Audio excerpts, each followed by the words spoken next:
Hello, friends. Today we are going to learn the first poem, Song of the Open Road, written by Walt Whitman. Maharashtra State Board, 12th Standard, Subject English.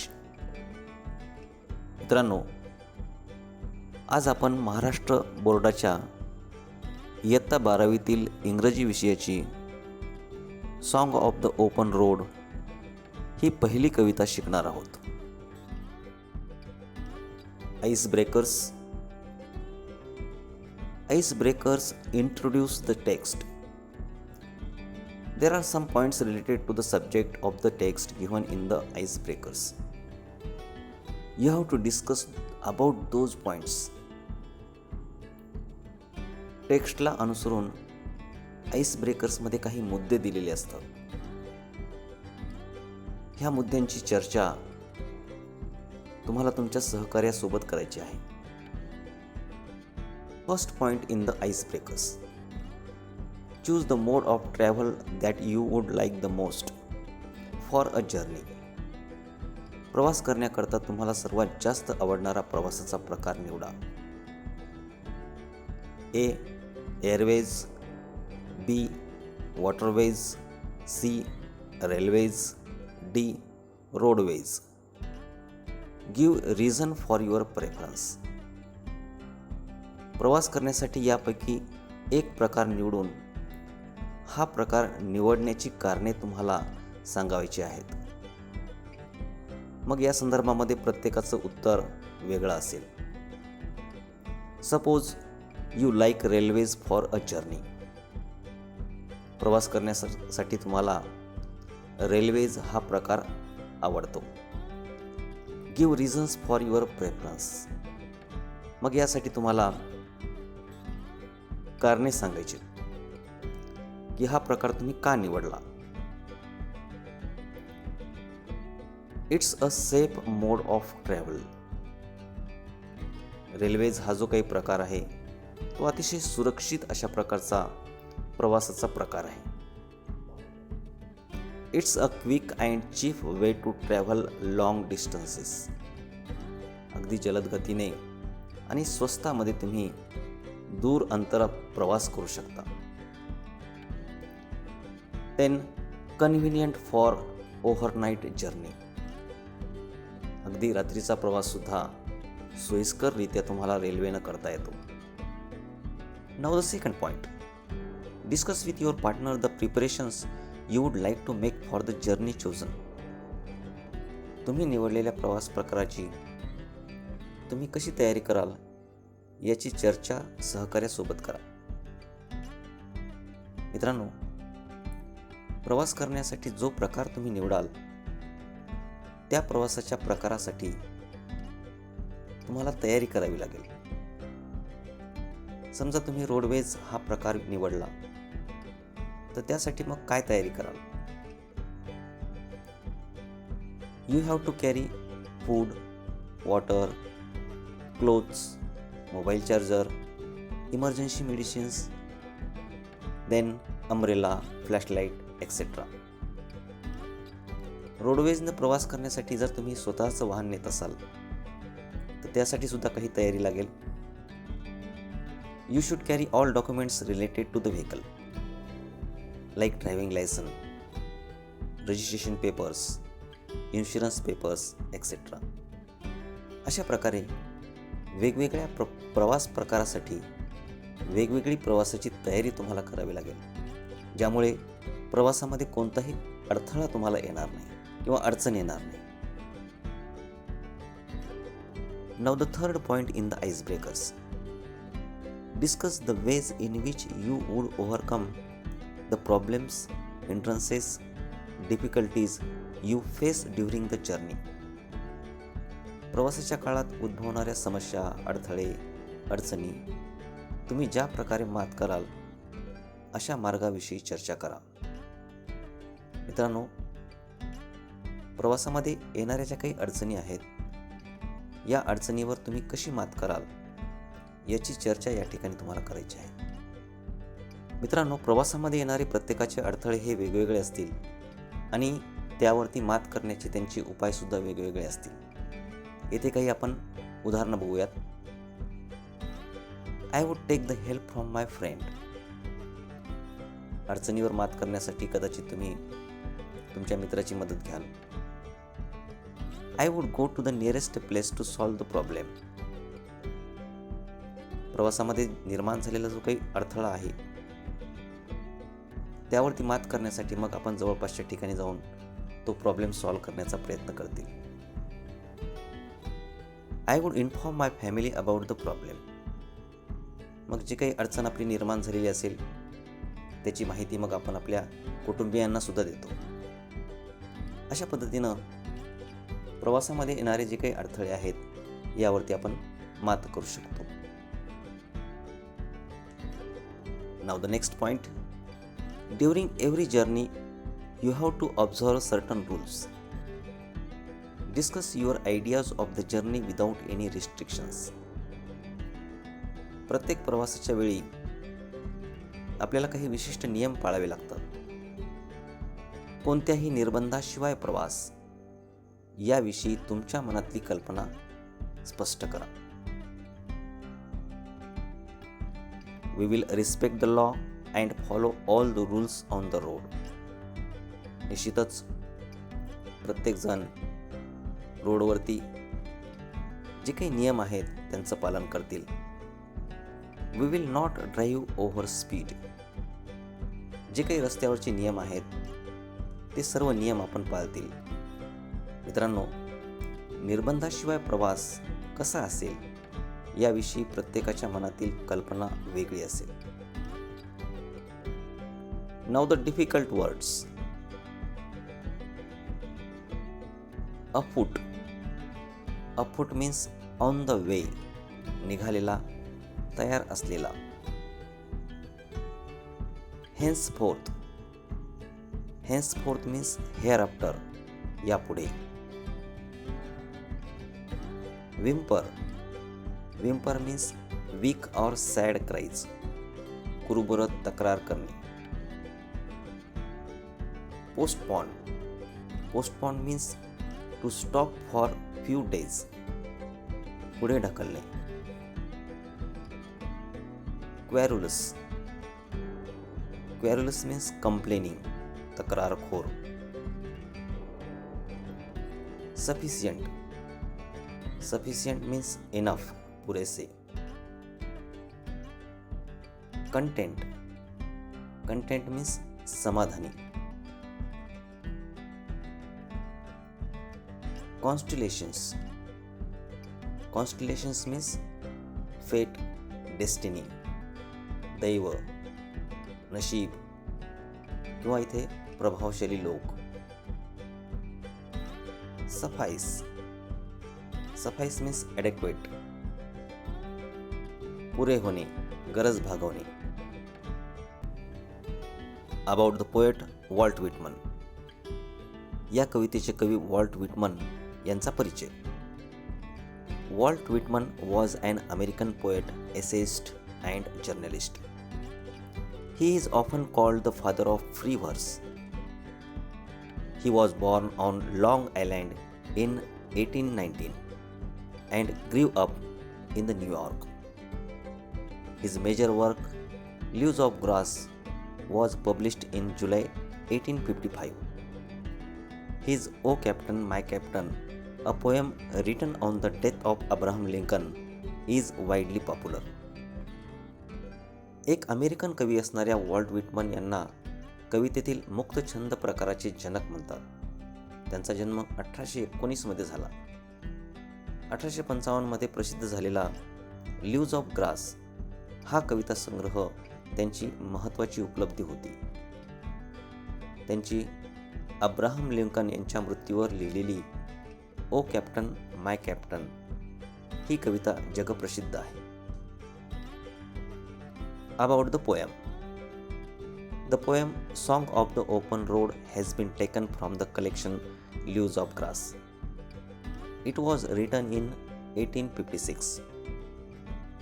This poem is a beautiful blend of self-awareness, free will, and tenderness of heart. Walt Whitman strongly advocates the importance of the democracy and freedom. Song of the Open Road he Kavita leaves of grass या कविता संग्रहातून घेण्यात आली आहे. Walt Whitman हे व्यक्ती स्वातंत्र्य व लोकशाहीचे पुरस्कर्ते होते. त्यामुळे या कवितेतून त्यांचे हे विचार प्रकट होतात. The poem song of the open road is written in the free verse. There is no rhyme scheme and meter. There is written in simple and effective language which is easy to understand. मित्रांनो, song of the open road ही कविता free verse म्हणजे मुक्त छंद प्रकारची कविता आहे. त्यामुळे अशा कवितेमध्ये ओळींची लांबी, राईम स्कीम किंवा मीटर यांची मर्यादा नसते. साध्या व परिणामकारक भाषेतील ही मुक्तछंद कविता समजण्यास अतिशय सोपी आहे. Title of the poem. Title of the poem is very significant. The word song indicates the enjoyment and the open road indicates the journey of life without any tension and worries of the past, present and future. Song of the open road also indicates freedom.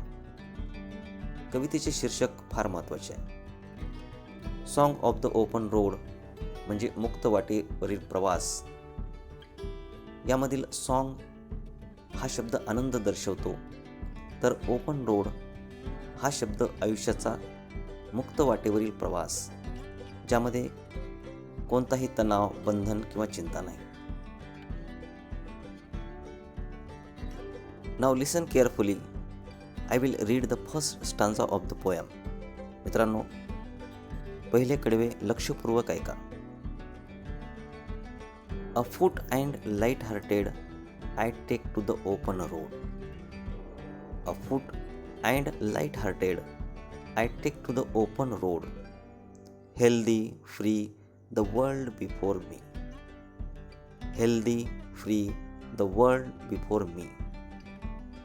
The long brown path before me, leading wherever I choose. The long brown path before me, leading wherever I choose. The poem Song of the Open Road has 4 separate stanzas.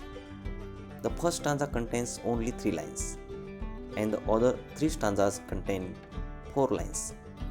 मित्रांनो, song of the open road ही कविता एकूण 4 कडव्यांची आहे.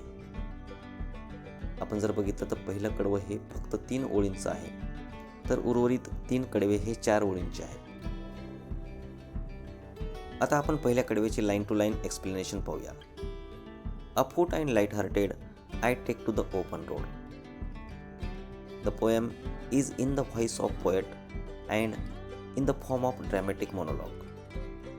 It is an inspirational poem written in the form of narration. The poem begins with poet's journey on the foot on the open road. Here, road means the road of life. He wishes to move ahead on the road of life. मित्रांनो, आयुष्याच्या मुक्त वाटेवर आनंदाने प्रवासाला निघालेल्या कवीने आपले मनोगत या कवितेतून व्यक्त केले आहे. या प्रवासाला सुरुवात करताना त्याला वाटणारी उत्सुकता त्याने या नाट्यमय स्वागताच्या रूपात मांडली आहे. कवितेची सुरुवात कवीच्या मुक्त वाटेवरील पायी प्रवासाने होते. अगदी हलक्या मनाने, म्हणजेच मनावर कोणतेही दडपण नाही, असा मुक्त वाटेवरील प्रवास करण्यासाठी हा निघाला आहे. समोर ओपन रोड म्हणजे आयुष्याचा हवा तो मार्ग निवडण्याचे स्वातंत्र्य आहे. अशा या मुक्त वाटेवरील प्रवासाला तो आता निघाला आहे. Healthy, free, the world before me. The poet feels that the world is healthy and free for him. He is open minded and ready to meet all kinds of situations that he may face along the journey. प्रवासासाठी हे जग अगदी अनुकूल आणि मुक्त आहे, स्वतंत्र आहे असं कवीला वाटतं. The long brown path before me leading wherever I choose. The poet has a control over the journey as he is free to choose the brown path to wherever he wishes to travel. The journey is metaphorical for the journey of life. कवी मुक्त मनाने निघाला आहे आणि समोर येणाऱ्या समस्यांना तोंड द्यायची त्याची तयारी आहे. आयुष्याच्या वाटेवरील हवा तो मार्ग निवडण्याचे स्वातंत्र्य कवीला आहे. कवीचा हा मुक्त वाटेवरील प्रवास म्हणजे जीवनाच्या प्रवासाचे रूपकात्मक वर्णन आहे. मित्रांनो, कवितेचा पहिला स्टांजा थोडक्यात पुन्हा पाहूया. Afoot and light hearted I take to the open road. Afoot म्हणजे कवी प्रवासासाठी निघाला आहे. इथे प्रवास म्हणजे आयुष्याचा प्रवास. लाईट हार्टेड म्हणजे हलक्या मनाने या प्रवासासाठी कवी निघालेला आहे. मनावर कोणतेही दडपण नाही, ओझे नाही. I take to the open road म्हणजे मुक्त वाटेवरील प्रवास करण्यासाठी हा निघाला आहे. समोर ओपन रोड आहे म्हणजे आयुष्याचा हवा तो मार्ग निवडण्याचे स्वातंत्र्य आहे. Healthy free the world before मी. आयुष्याच्या प्रवासासाठी माझ्यासमोर हे जग अगदी हेल्दी फ्री म्हणजे अनुकूल व मुक्त आहे, स्वतंत्र आहे असे कवीला वाटते. The long brown path before me leading wherever I choose. Long brown path म्हणजे आयुष्याच्या लांब वाटेवरील प्रवास. आयुष्याचा हा प्रवास करताना हवा तो मार्ग निवडण्याचे स्वातंत्र्य कवीला आहे. Now friends, listen carefully the second stanza of the poem. कवितेचे दुसरे कडवे लक्षपूर्वक ऐका. Henceforth I ask not good fortune, I myself am good fortune. Henceforth I ask not good fortune, I myself am good fortune. Henceforth I whimper no more, postpone no more, need nothing. Henceforth I whimper no more, postpone no more, need nothing. Done with indoor complaints, libraries, querulous criticism. Done with indoor complaints, libraries, querulous criticism. Strong and content, I travel the open road. Strong and content, I travel the open road. आता आपण दुसऱ्या कडव्याची line to line explanation पाहूया. Henceforth I ask not good fortune, I myself am good fortune. The poet says that he does not ask for good fortune. He considers himself the creator of his own good fortune. He will work hard and make his dream come true. Then it is not question of good luck, but it is a question of hard work. आयुष्याच्या या प्रवासामध्ये आपल्याला देवाची किंवा नशिबाची अनुकूलता मिळाली पाहिजे अशी कवीची अपेक्षा नाही, कारण त्याच्या मते तो स्वतःचे सुदैव घडवणारा आहे. कवीला कठीण परिश्रम करून आपले स्वप्न साकार करायचे आहे. त्यामुळे नशिबापेक्षा कष्ट करण्यावर त्यांचा भर जास्त आहे. Henceforth I whimper no more, postpone no more, need nothing. Poet says that he will not cry or postpone any of his work. He will put his plans into action. And now he needs nothing more. कवी यापुढे लहानसहान गोष्टीबद्दल तक्रारी करत रडत बसणार नाही, कुरबुर करणार नाही. आपल्या कोणत्याही कामात विलंब करणार नाही किंवा आपली कामे सुद्धा तो पुढे ढकलणार नाही. यापुढे तो आपल्या कल्पना कृतीमध्ये आणण्याचा प्रयत्न करेल. त्याला आता जास्तीच्या कोणत्याही गोष्टीची गरज नाही. Done with indoor complaints, libraries, querulous criticism. Now, poet is no longer satisfied being confined in four walls and travel on the open road, having unlocked himself from several complaints and arguments in his past life. मित्रांनो, केवळ तक्रार करीत निष्क्रियपणे चार भिंतीत बसून स्वतःला बंदिस्त करून कवीला आता समाधान मिळणार नाही. तो आता आयुष्याच्या मुक्त वाटेवर प्रवास करण्यासाठी निघाला आहे. Strong and content I travel the open road. The poet feels that he is strong and content enough to meet all the problems of life that may come in his way. आयुष्याच्या वाटेवर येणाऱ्या अडचणींना सामोरे जाण्यासाठी तो आता सक्षम आहे, समाधानी आहे आणि आयुष्याच्या या वाटेवरती तो आता प्रवास करण्यासाठी निघाला आहे. Now listen carefully the third stanza of the poem. The earth that is sufficient. The earth that is sufficient. I do not want the constellations any nearer. I do not want the constellations any nearer. I know they are very well where they are. I know they are very well where they are. I know they suffice for those who belongs to them. I know they suffice for those who belongs to them. आता आपण तिसऱ्या कडव्याचे line to line explanation पाहूया. The earth that is sufficient. The poet believes that the earth is enough to provide for his needs. कवीला वाटते ही सृष्टी आपल्या गरजा पूर्ण करण्यासाठी पुरेशी आहे. I do not want the constellations any nearer. Poet says that in his journey of life he does not need destiny or a lucky star to help him. He is sure he can manage his life's journey. मित्रांनो, कवी म्हणतो की आयुष्याच्या मुक्त वाटेवरील प्रवासामध्ये कुठल्याही दैवाची किंवा कुठल्याही शुभ ग्रहांची किंवा प्रभावशाली लोकांची अशा प्रकारची कोणतीही मला गरज नाही. आयुष्याचा मी माझा प्रवास सहजपणे कुठल्याही मदतीशिवाय करू शकतो असं कवीला वाटतं. I know they are very well where they are.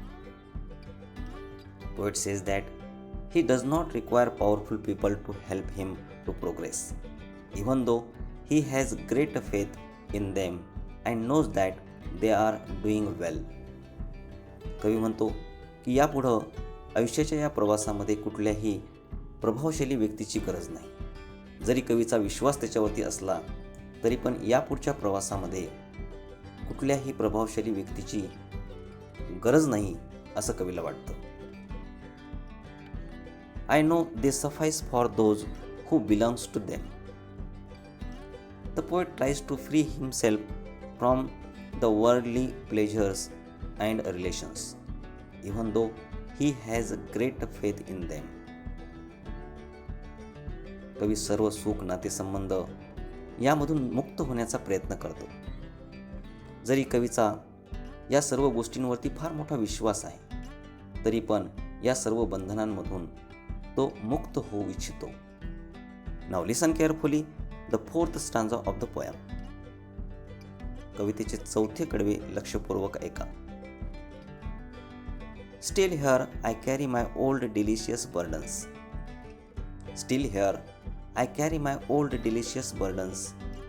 I carry them men and women. I carry them with me wherever I go. I carry them, men and women. I carry them with me wherever I go. I swear it is impossible for me to get rid of them. I swear it is impossible for me to get rid of them. I am filled with them and I will fill them in return. I am filled with them and I will fill them in return. मित्रांनो, आता आपण चौथ्या कडव्याचे line to line explanation पाहूया. Still here I carry my old delicious burdens. Last stanza of the poem is given in the bracket. In the last 4 lines of the poem, the poet separates himself as a different kind of person. He says that he carries old delicious burdens. मित्रांनो, कवितेतील शेवटच्या 4 ओळींमध्ये कवी स्वतःकडे एक वेगळी व्यक्ती म्हणून अलिप्तपणे पाहतो.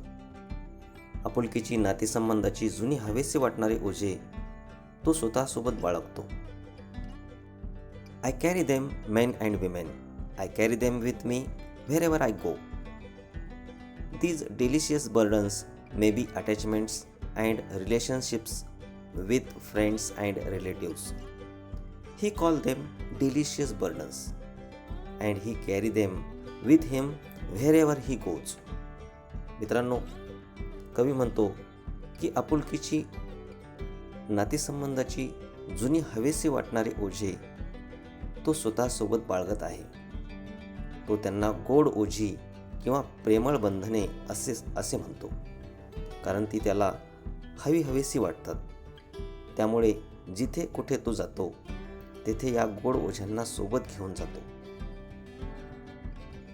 I swear it is impossible for me to get rid of them. Poet says he can never get rid of them or make them apart from himself. They can stop him from going on the journey. He will carry them with him. मित्रांनो, कवी त्या गोड ओझ्यांपासून मुक्त होऊ शकेल असे त्याला वाटत नाही. ती त्याला प्रवासाला जाण्यापासून रोखू शकतात. त्यामुळे तो त्यांना स्वतःबरोबर घेऊन जाणार आहे असे तो शपथपूर्वक सांगतो. I am filled with them and I will fill them in return. Attachments and relationships of the poet with friends becomes part of his life. He can't make them apart from himself. आपुलकीची नातेसंबंधाची जुनी हवेसे वाटणारे ओझे त्याच्या आयुष्याचा अविभाज्य भाग आहेत. ती त्याच्या आयुष्यात सामावलेली आहेत आणि तोही त्यांच्या आयुष्यात स्वतःला सामावून ठेवू इच्छितो. In this way, the poet enjoys to travel on the open road without any tension and worries of the past, present and future. He faces life without any complaint. Figure of speech म्हणजे अलंकार.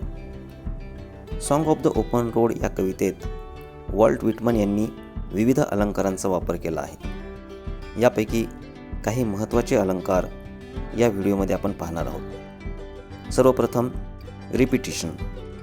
Repetition म्हणजे पुनरावृत्ती अलंकार.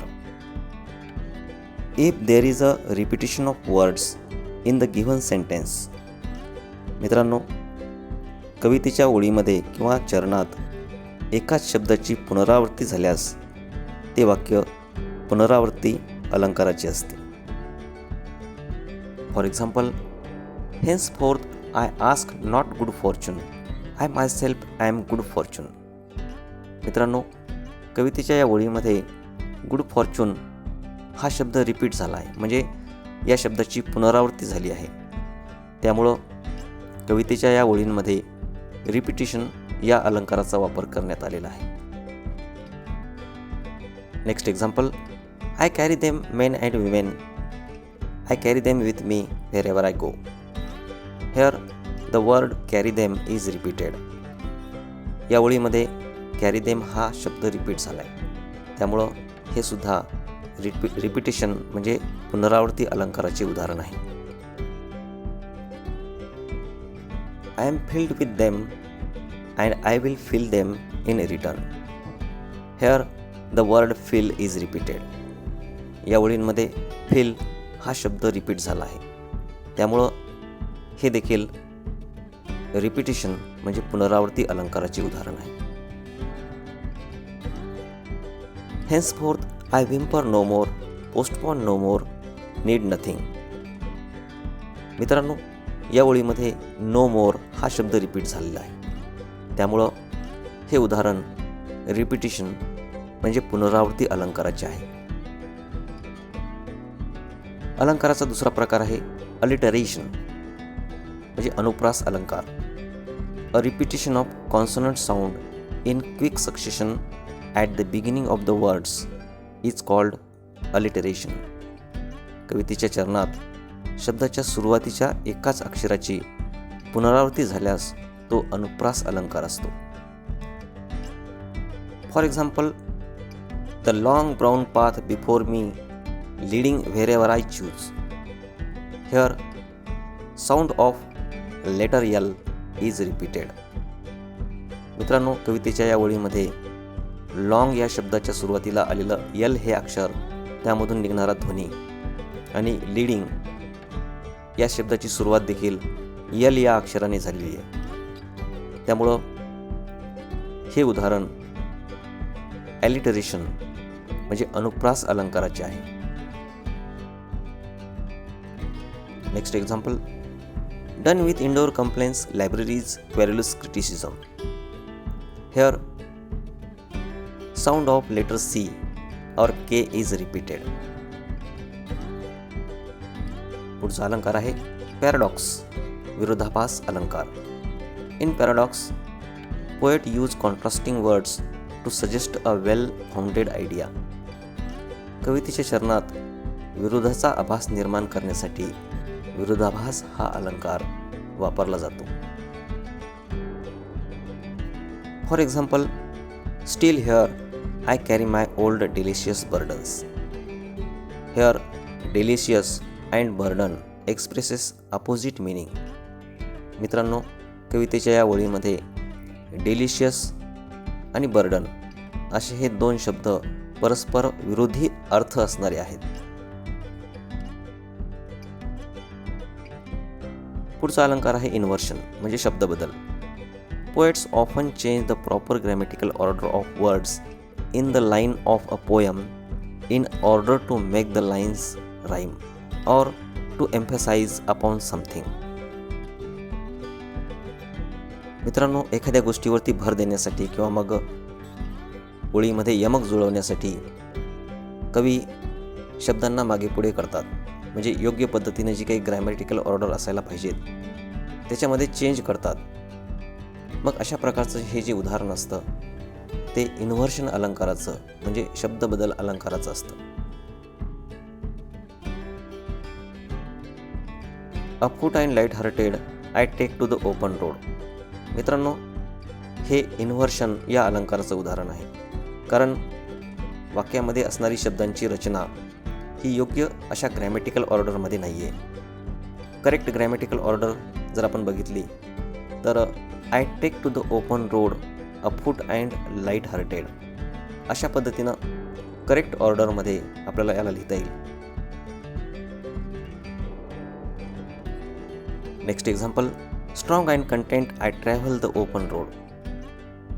हे देखील inversion या अलंकाराचे उदाहरण आहे. कारण या ओळीमध्ये असणारी शब्दांची रचना देखील करेक्ट ग्रॅमॅटिकल ऑर्डरमध्ये नाही आहे. आपण जर करेक्ट ग्रॅमॅटिकल ऑर्डरमध्ये या वाक्याला मांडलं तर असं होईल, I travel the open road strong and content.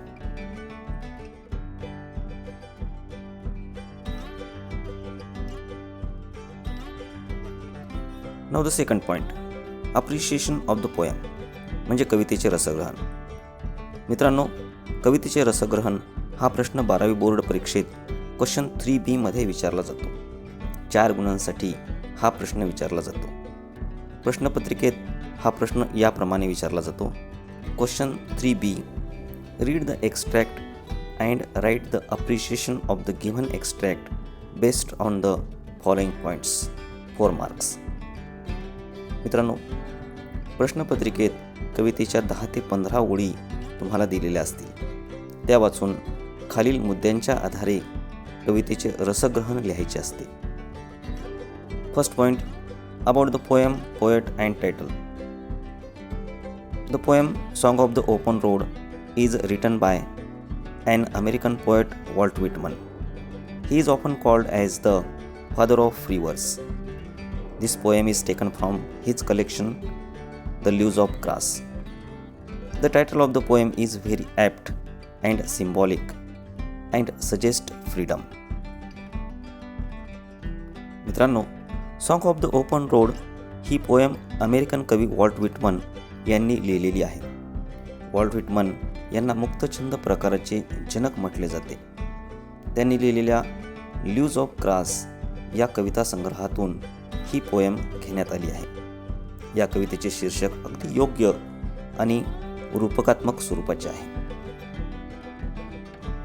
Now the second point, theme of the poem और गिस्ट ऑफ द पोएम और सेंट्रल आइडिया.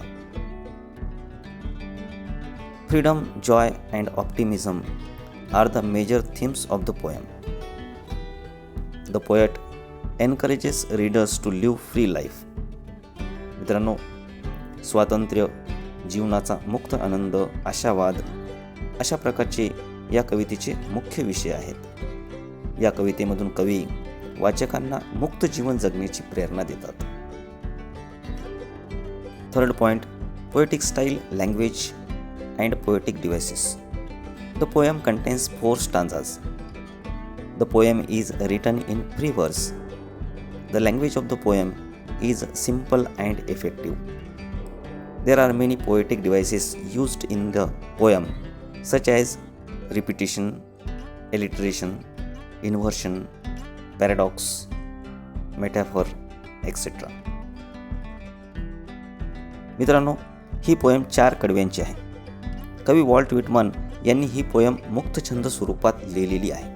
अगदी साध्या व परिणामकारक भाषेत लिहिलेल्या या पोएममध्ये रिपिटेशन, ॲलिटरेशन, इन्व्हर्शन, पॅराडॉक्स, मेटाफर असे अनेक अलंकार कवीने वापरले आहेत. Point 4, special features. The poem is a dramatic monologue. The poet himself is the narrator or speaker.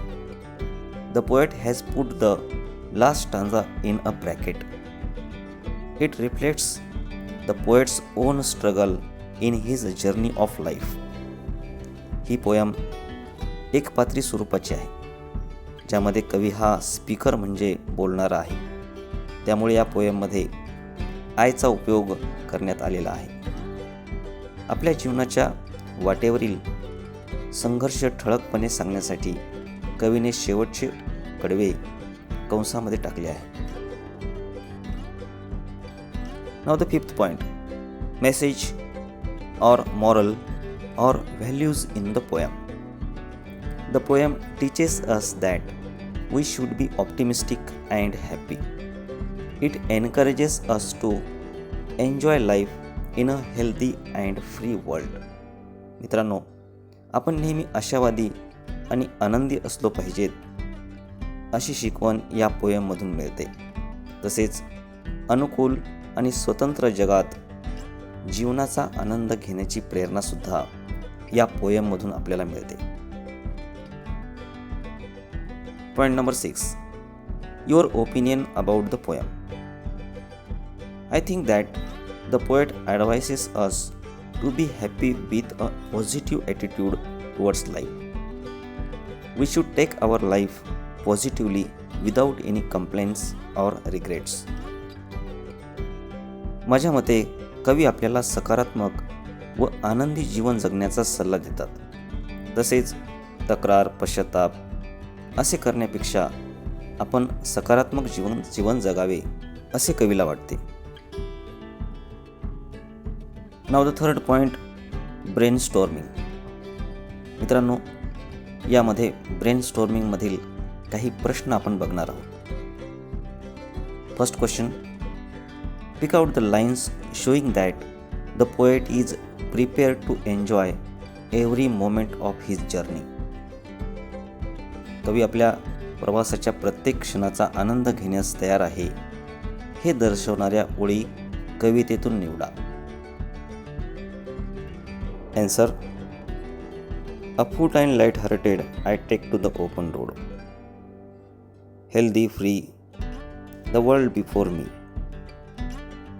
Strong and content, I travel the open road. The earth that is sufficient. I carry my old delicious burdens.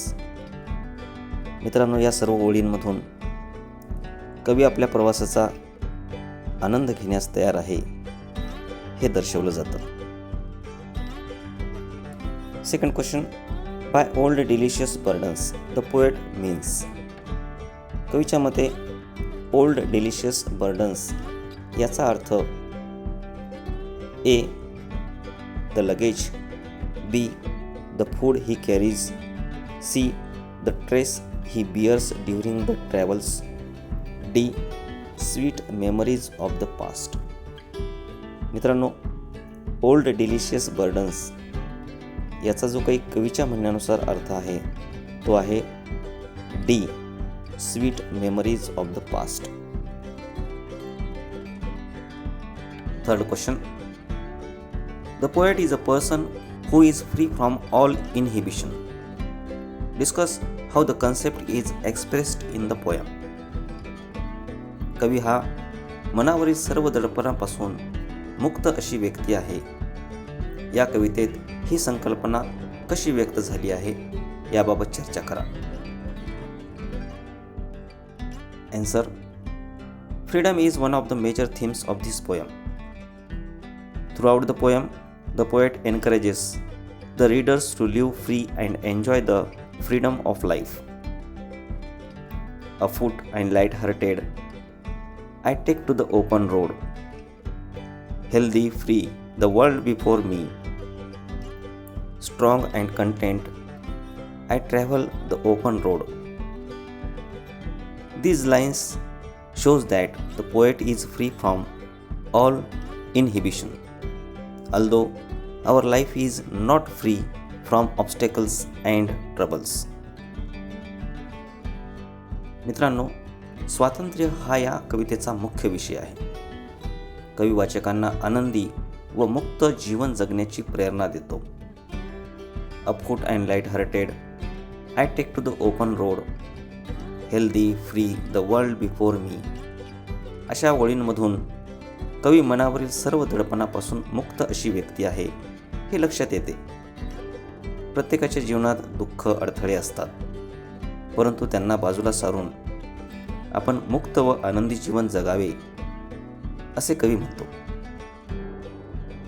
Activity 2. First question. Following are the activities of the poet related to his journey on the road. Divide them into 2 parts as activities the poet will practice and activities he will not practice. मित्रांनो, कवीच्या वाटेवरील प्रवासाशी संबंधित काही कृती, उपक्रम पुढे दिलेले आहेत. त्यांची कवी आचरणात आणणार आहे व कवी आचरणात आणणार नाही अशा 2 भागामध्ये विभागणी करायची आहे. मित्रांनो, या उपक्रमामध्ये 8 वाक्ये दिलेली आहेत. त्यांची 2 भागामध्ये विभागणी करायची. पहिला भाग असेल कवी आचरणात आणणार व दुसरा भाग आहे कवी आचरणात आणणार नाही. मित्रांनो, कवीच्या वाटेवरील प्रवासाशी संबंधित अशी ही ॲक्टिव्हिटी आहे. त्यामध्ये पहिला भाग असेल ॲक्टिव्हिटीज पोएट विल प्रॅक्टिस, कवी आचरणात आणणार आहे, आणि दुसरा भाग असेल activities poet will not practice, कवी आचरणात आणणार नाही. मग दिलेले जे 8 वाक्य आहेत हे आपल्याला या 2 भागामध्ये डिव्हाइड करायचे आहेत. First sentence. Walking along the road though he does not know where it reaches. आयुष्याच्या वाटेवर प्रवास करताना तो कुठे पोहोचणार आहे हे त्याला माहिती नाही. कवीच्या बाबतीमध्ये, कवीच्या प्रवासाच्या बाबतीमध्ये हे वाक्य बरोबर आहे. त्यामुळं या वाक्याला आपण ॲक्टिव्हिटीज पोएट विल प्रॅक्टिस या भागामध्ये घेणार आहोत. व्हिडिओमध्ये आपण या वाक्याला ब्लॅक कलरमध्ये दाखवत आहोत. Second sentence. Complaining about the discomfort during the journey. प्रवासामध्ये येणाऱ्या अडचणी याबद्दल कंप्लेन करणे. निश्चितच आपल्याला माहिती आहे की कवीनं आपल्या या जीवनाच्या प्रवासामध्ये कुठलीही कंप्लेन केलेली नाही. त्यामुळं हे वाक्य आपण activities poet will not practice या भागामध्ये घेणार आहोत आणि या वाक्याला आपण रेड कलरमध्ये दाखवणार आहोत. Third sentence. Postponing the journey म्हणजे प्रवास पोस्टपोन करणे. निश्चितच हे वाक्यसुद्धा activities poet will not practice म्हणजे कवी आचरणात आणणार नाही या भागामध्ये आपण घेणार. Fourth sentence. Praying for good fortune म्हणजे चांगल्या नशिबासाठी प्रार्थना करणे.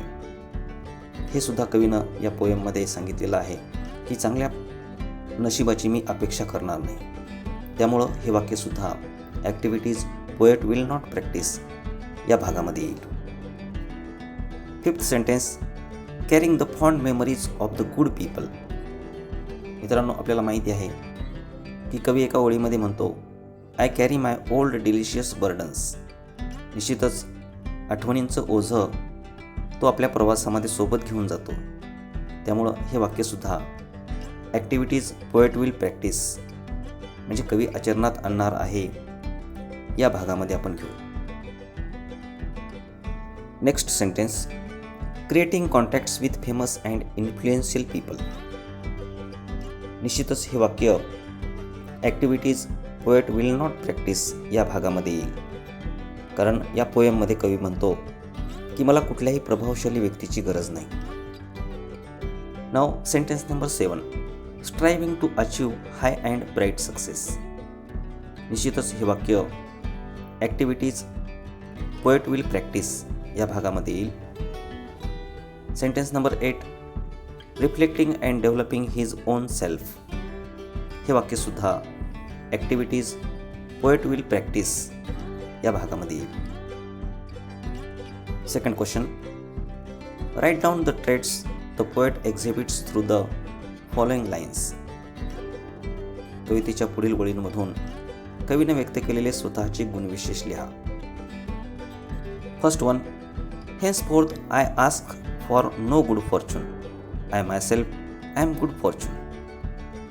या ओळींमधून सेल्फ कॉन्फिडन्स म्हणजे आत्मविश्वास हा गुणविशेष दिसून येतो.